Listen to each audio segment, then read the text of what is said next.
It's our fourth installment of our deep down dive into a Canadian Border Services Agency internal audit and our own exclusive access to information documents about Operation Syrian Refugee. Today I'm going to show you the government bureaucrats' response to their own mishandling of the security gaps and the kind of job they thought they were doing. Last year, the Canadian Border Services Agency released a heavily redacted internal audit detailing their successes in handling Justin Trudeau's push to meet an election promise to bring 50,000 Syrian refugees into the country before the end of 2015. Eventually, a full version of that audit was leaked to the mainstream media, who did at least some modest reporting on it, but we wanted to know more. Why redact the audit in the first place? Well, as I've reported over the last 3 days, it's because serious failings in the screening process and changing protocols specifically to accommodate the Syrian refugees were causing problems. For example, the refugees weren't required to have any police checks done before they came into Canada, either from their country of origin or from the country they were claiming asylum from within.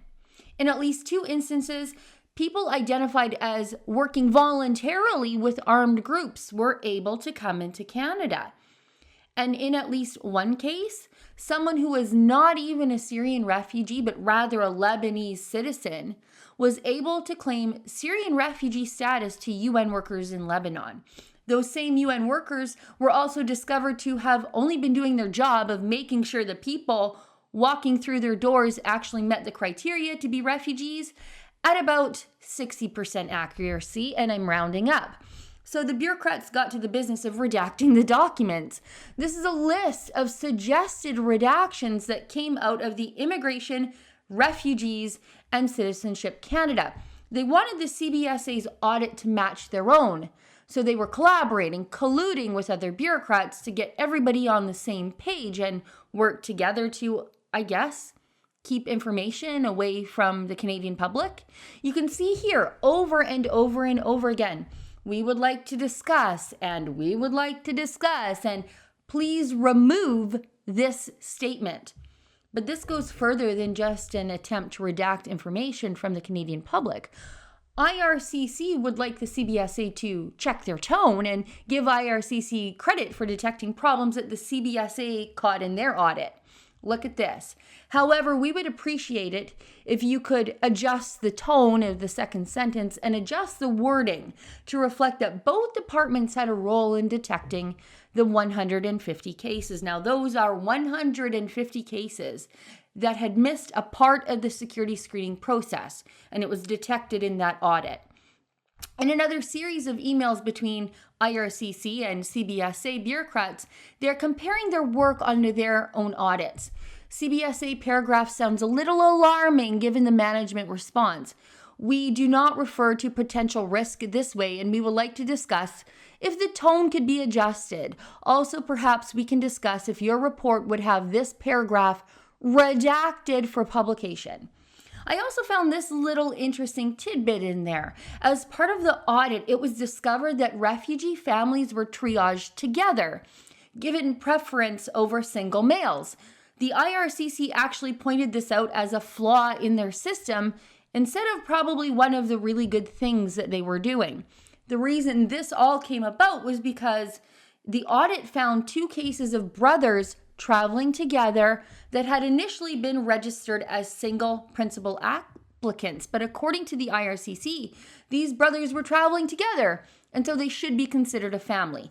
2 self-identified adult brothers traveling together are a family, equal in the triage system to pregnant women with children.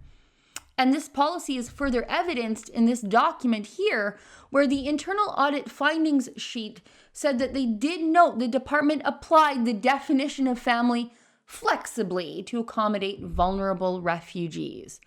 The refugees didn't actually have to be a family unit to be triaged through the system as a family.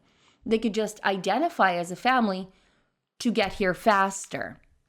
And we know from an earlier investigation that identified adult children were not interviewed separately from their parents, making it very easy for everybody to keep their story straight about who's who when they're on their way into Canada. And as you know, that's not normally how they treat you at the Canadian border, is it?